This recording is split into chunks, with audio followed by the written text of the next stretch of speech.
Hello. Although I'm not an Academy Award winner, I'm going to try to create a little video here to help you learn how to do homework 19 or the analysis of the TAS2R38 gene using SnapGene. So first of all, you need to take the nucleotide sequence for TAS2R38. You can get this from GenBank, assignment 17, and you need to get it into SnapGene. I actually have the sequence here if you want to use my sequence, or you can use your own. Next, you're going to want to start SnapGene, and you'll do File, New DNA File. I'm going to add the sequence. I'm going to give my file a name, TAS2R38. It's going to be a linear sequence, and I'm going to say OK. And my file will be created. Now, what we see here is that our TAS2R38 gene has 1,143 base pairs, and that what we have is the start indicated, the end indicated, as well as all of the restriction enzymes that will cut this piece of DNA. And if you hover over one of these, I'll hover over one that's a very common one. EcoR5 is a common one. If you hover over it, you'll see that EcoR5 recognizes a palindromic sequence called GAT-ATC, and it cuts right between the T and the A, and therefore it makes what we call a blunt end piece of DNA. Let's find another restriction enzyme that cuts our gene here, like BSA1. Notice BSA1 cuts in a very strange place. It recognizes this very long sequence and it cuts it in after the ends mean any nucleotide. So you have 4 any nucleotides, and then it cuts it on the bottom strand, and it cuts it after the first any nucleotide on the top strand. Very strange. But it's going to create what we called a sticky end, because it has one end sticking out. Notice the 3' end is going to be sticking out by 4 nucleotides. At any rate, now we can toggle to the sequence. And here is the sequence of our gene from the start all the way, if you scan down, to the end. The first thing that you need to do, according to your assignment 19, is you are going to add the FNU4H1 enzyme. We need to find where this cuts in our gene. So if we toggle back to SnapGene, we can add it by coming up here to Enzymes, choose Enzymes, and I'm just going to search for my FNU4H1 enzyme, and I'm going to add it to all of the enzymes that are showing up on my map, and I say OK. Lo and behold, I find out that FNU4H1 cuts in my sequence in multiple places. And that's why it wasn't originally shown, because there were only unique cutters, or cutters, restriction enzymes that only cut one time. Now my assignment 19, the second part of it says, I need to find the ATG. Now why do I need to find this ATG, TTGACTC sequence? Well, it turns out that if we look over here at our codon chart, we see that AUG is the start codon for translation. So in our gene, we need to know where will translation start. In other words, where are the nucleotides that code for the amino acids? And remember, in mRNA, the T is replaced with a U. So we're looking for an ATG instead of an AUG, but we know that this is where the start codon is for the anticodon, if you remember about translation. So let's toggle back to SnapGene, and what we can do is we can go to Edit, Find, and we can find, paste the ATG, TTGACTC sequence here, and we can do Next, and there ATG is our start codon. So I'm going to actually label this feature by coming up to Features, Add Feature, and I'm going to put Start Codon. so that I remember that that's what this is. And I can even give it a color. I'm going to give it a color orange. Okay, there's my start codon. Now, the next thing that I want to do is, according to the assignment, is I want to add primers to the sequence. So I'm going to add my first primer. These are the primers we're going to use for PCR. You already used them, actually. So I'm going to go to Primers, Add Primer, and just cancel this. I'm going to add my first primer. Notice it has one mismatch in it.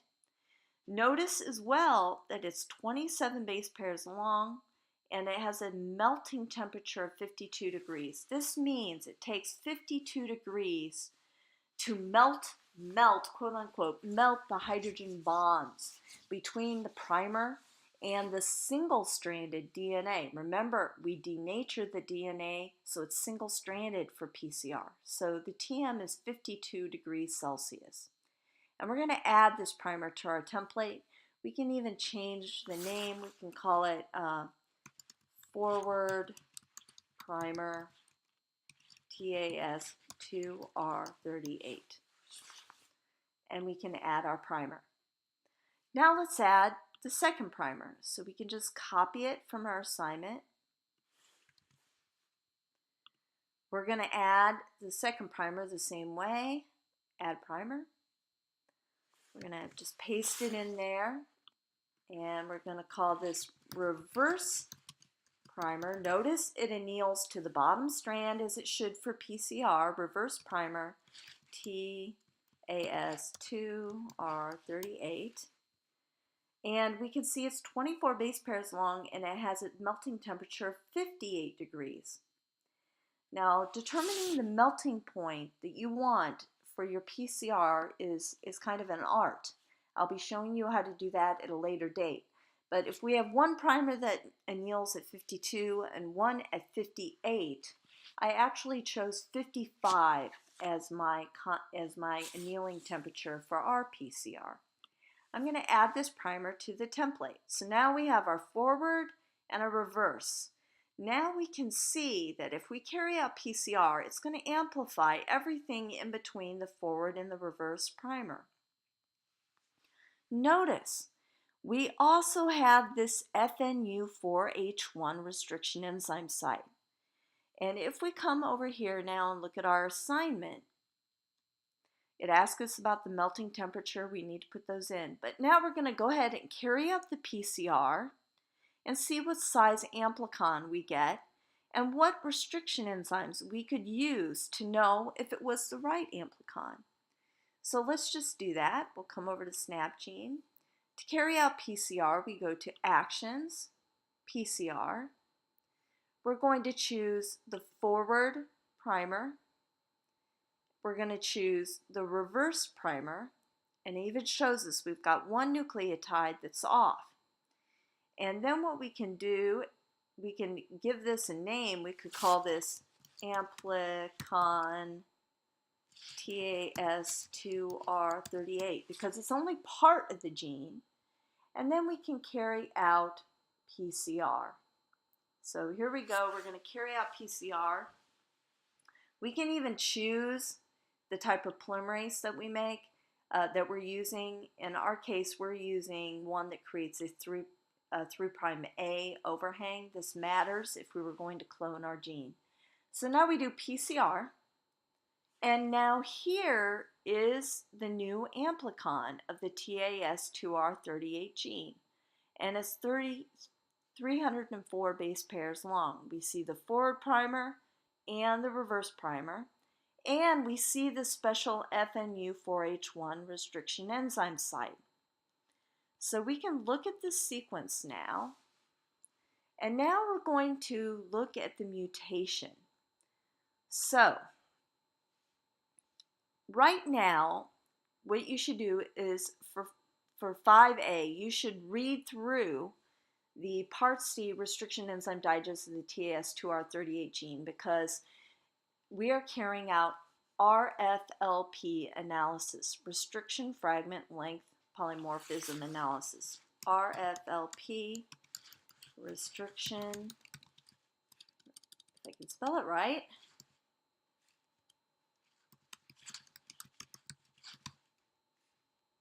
And I always forget the fragment length only.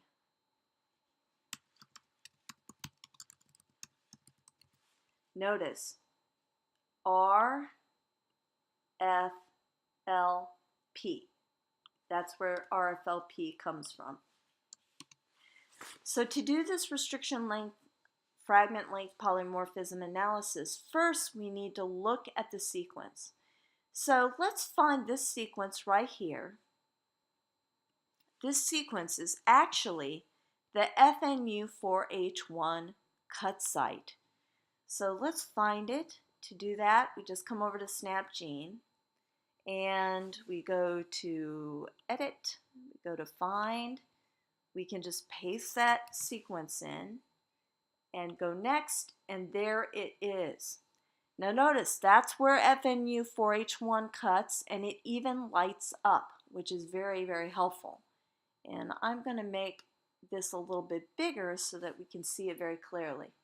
The FNU4A cut site is GC, any nucleotide N, GC, and it cuts it with a overhang. You notice it has a 3' overhang. Notice the bottom is cutting after the N. That's called a 3' overhang, one base overhang. What you see here is the wild type, or capital T allele. In other words, if you have this gene sequence right here, this entire gene sequence, then you have the ability to taste bitterness. However, and not only can you taste bitterness, but if we use a restriction enzyme, FNU4H1, it will cut our amplicon into 2 parts. And that's how we'll know if you have the capital T or dominant T or the wild type T allele. Those are all the same words. Okay, but now let's see what happens. GC, T, GC. Now what's going to happen if we take this C and we mutate that C to a T? To do that, highlight the C, delete it, and then add a T in. And it asks me, do you want to add a T? And I say insert. Notice now our amplicon cannot be cut by our special enzyme, FNU4H1. So this is called a RFLP analysis. This is actually the recessive T allele, or the little t allele. And if you carry this allele, and you have 2 of them, one from your mother and one from your father, this DNA sequence, you will not be able to taste the bitterness gene. You will not be able to taste the bitterness gene. So now I'm going to take this and I'm going to mutate this back, this T to a C. So I'm going to delete it first. Then I'm going to add back in the C that was the original sequence. And notice now our restriction enzyme site is back. So that's the next part of 19, the 5th part of 19. Now we're going to do the 6th part, which is we're going to do a pretend experiment doing SnapGene. What we're going to do is we're going to use the tools and we're going to simulate an agarose gel. So I'm going to go to SnapGene. I'm going to go up to Tools, Simulate Agarose Gel. And here's my agarose gel as if I were taking a picture of it. What I want you to do first is, the first thing we're going to do is we're just going to change this and make this we're going to make this a 1.2% agarose gel. The next thing we're going to do is we're going to change our molecular weight ladder. We want our molecular weight ladder to be New England Biolabs. That's where I buy our DNA ladders, and we're going to use a 2-log ladder. Now you can see the entire 2-log ladder. And right there is our 304 base pair amplicon. That's where it should run if we run it out with our 2-log ladder.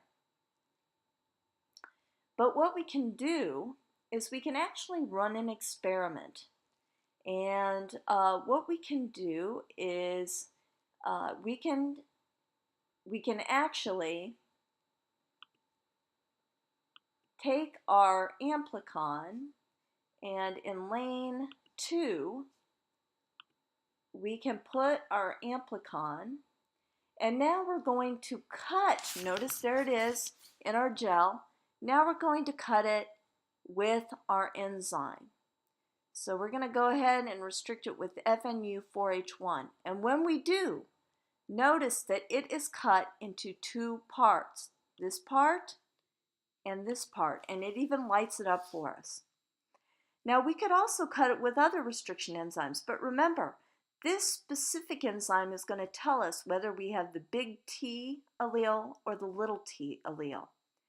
So for example, right now, this is the uncut amplicon. If you have the capital T allele, the big T allele, and can taste bitterness, you would see this right here. You would see a 239 base pair fragment and a 65 base pair fragment. Now, wonder though if we didn't have that FNU4H1, if we had the mutation. If we had the mutation, we would see this higher molecular weight band. Now notice, if you have a capital T and a little t, notice how close these 2 bands are. That's because our agarose gel needs to be of higher percentage to separate these out. Let's say we ran a 2% agarose gel. They're still pretty close. And this is why, for our experiment, we're actually going to run a different type of gel. We're going to run a polyacrylamide gel, which will separate these fragments out much, much better. And we will be able to see what your genotype is. I hope this tutorial was very helpful. When you finish, what I'd like you to do is actually take a screenshot of this agarose gel and the cuts in your amplicon, and then I want you to paste those into your assignment down here, and I want you to annotate it and write a little legend for it. Remember to give it a title and that sort of thing, figure 1 and a title. I hope that this was very helpful for you. Good luck with assignment 19. I'm sorry that this was so long. My best, Dr. Todd.